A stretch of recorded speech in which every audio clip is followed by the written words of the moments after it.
Watching a greyhound run free in a safe field can be one of the joys of owning this amazing breed. What might you want to consider before you book a secure field to take your pet to?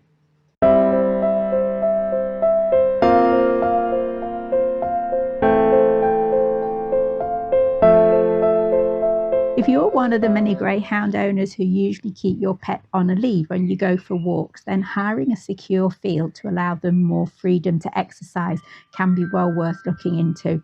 It's also a great option for those who don't have a secure garden to let them go in. And while being on a lead is fine, I do know from experience of going on holiday to places where there's no secure area that it's just nice for them to be able to mooch around without being attached to you by a length of lead, at least for some of the time.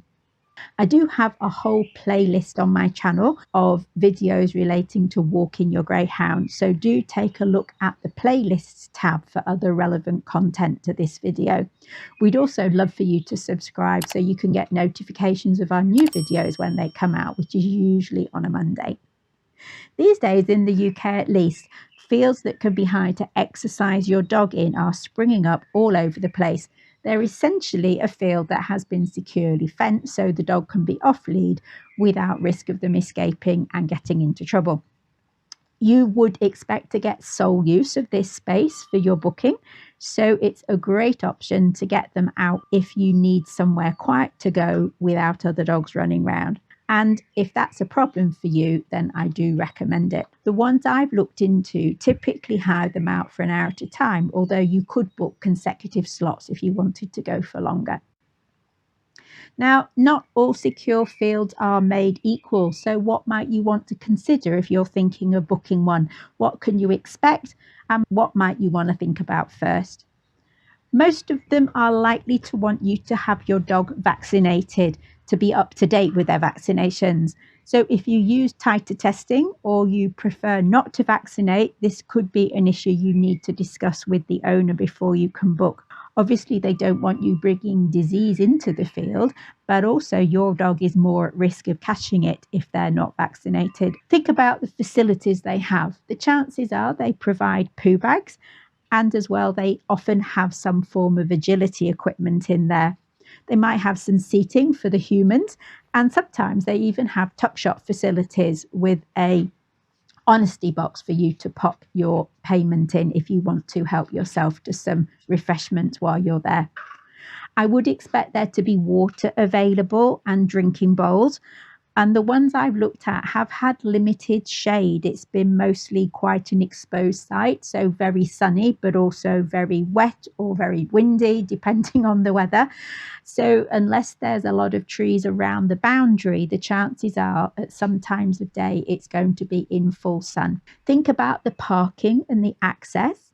There's usually somewhere to park, but this could be either inside the field, within the secure boundary, or it could be outside.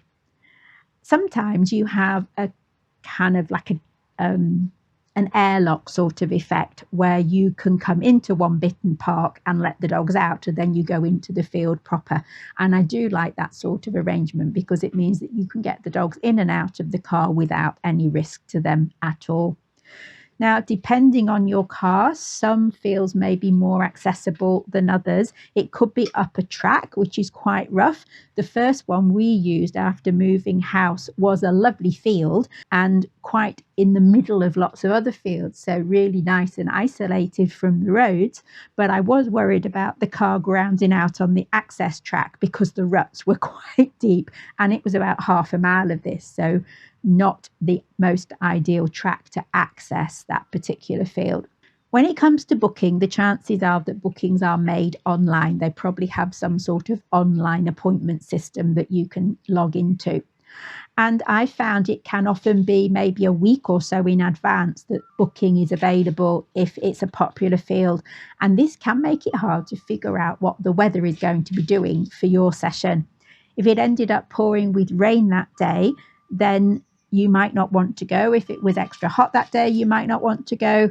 And you may find you can't get a refund at such short notice. So if it's important to you, it's well worth checking out the small print before you make your booking. Some just offer individual bookings, others might offer a discount for booking a certain number of sessions at once, or like a season pass for paying up front for, say, 10 appointments that you can then take over a period of time. Gandalf is trying to destroy my border, so I'm going to go and sort that out. Gandalf, get your feet out of there. What do you mean we've got a breaking transmission? I'm having a cup of tea. Can it wait? Oh, I suppose. Well, it appears that Gandalf's up to his usual tricks again and doing his digging. Flipping elf, you spotted me. Hey there, Jimmy. Fancy holding this for a moment? Why do you want me to hold your shovel? I'm off. Well, now Gandalf Greyface has scarpered, I dare say Jill would like to get back to the video, and I can get back to my very important tea and biscuits. Back to you, Jill. Yes, what a cheeky monkey you are. Yes, he is a cheeky monkey. Right, we're back. So based on the needs of my dogs, I have certain criteria that I look for. Some of them a bit more specific than you might have if your greyhound is a model of good behaviour. These might not apply to you. And the most important thing for me and my dogs is the timing of the sessions.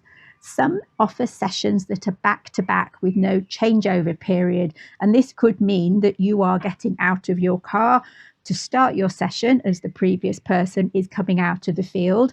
Or at the end of your session, you are trying to get out of the field while the next person is putting their dogs in the field and they're running round. And that is a complete no-no for me and my dogs who cannot cope with seeing other breeds.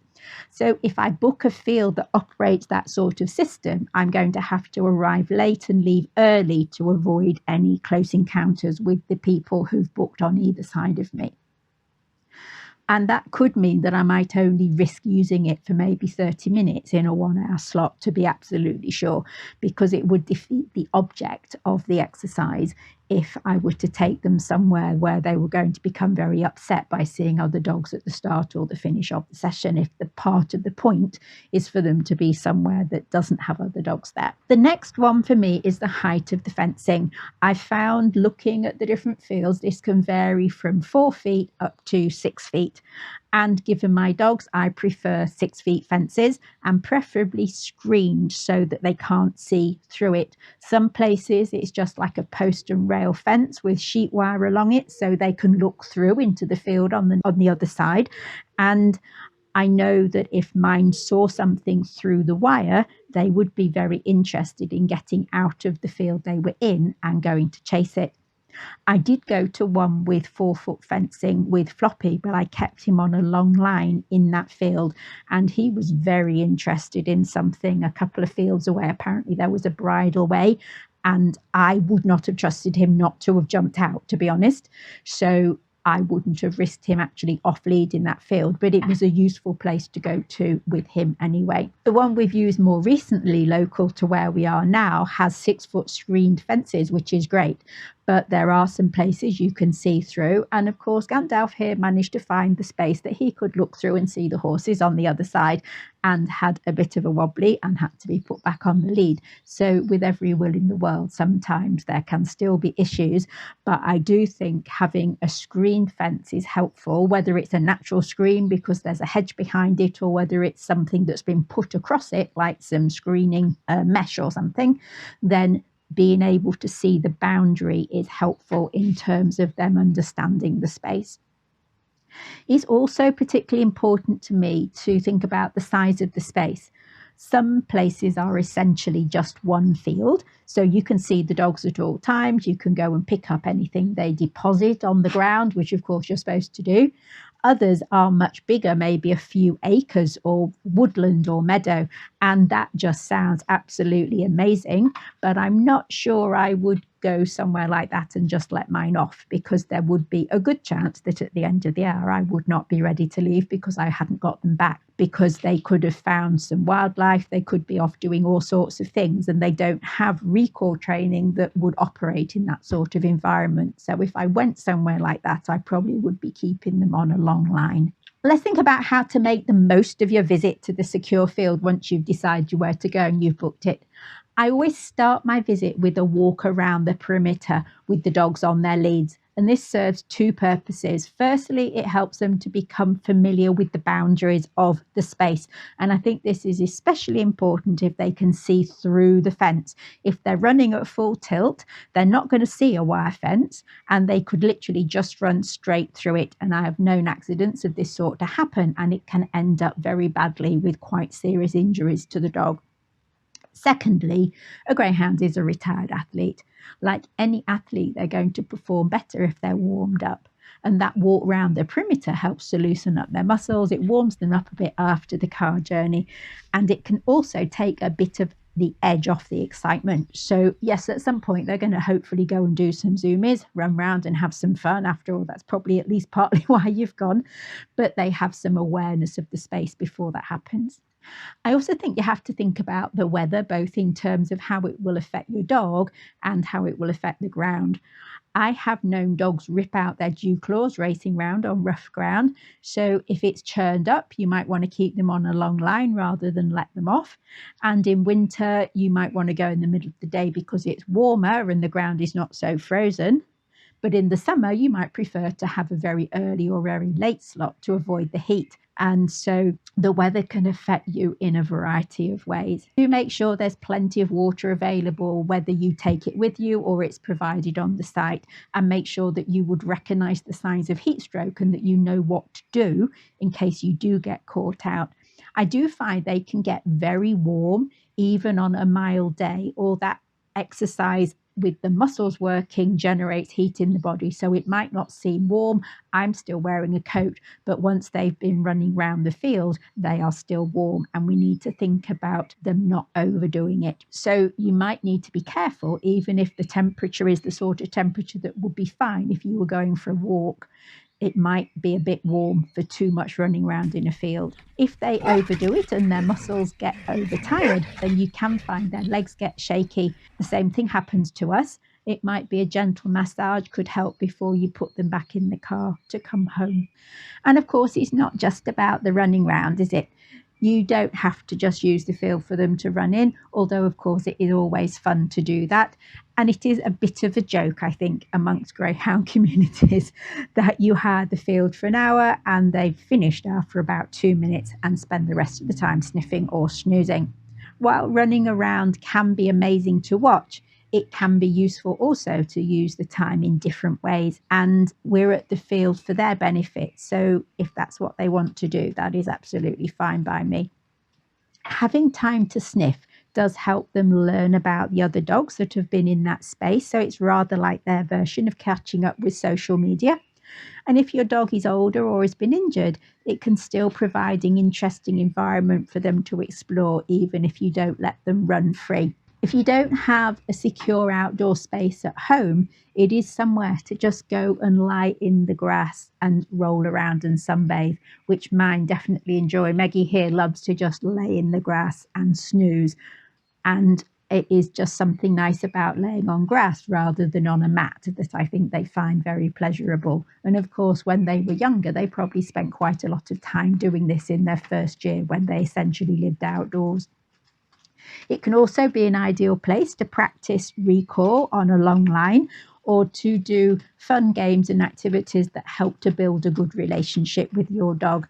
And the excitement of being in that space can be a good approximation to some of the distractions you might have to deal with if you were working in a public space. So don't expect the same response from them in a secure field as you would get at home or in the garden. If the weather is unsuitable for them to run off lead, but you don't want to waste your booking, which, let's face it, this can happen quite often in the UK with a greyhound, you can still use your booking as somewhere different to go for an on-lead walk. And personally, I think that spring and autumn are the best. It's less likely to be too hot, too wet, too muddy, too frozen, too dry, too hard. It just depends how much of a delicate flower your greyhound is as to what is too much for them to deal with.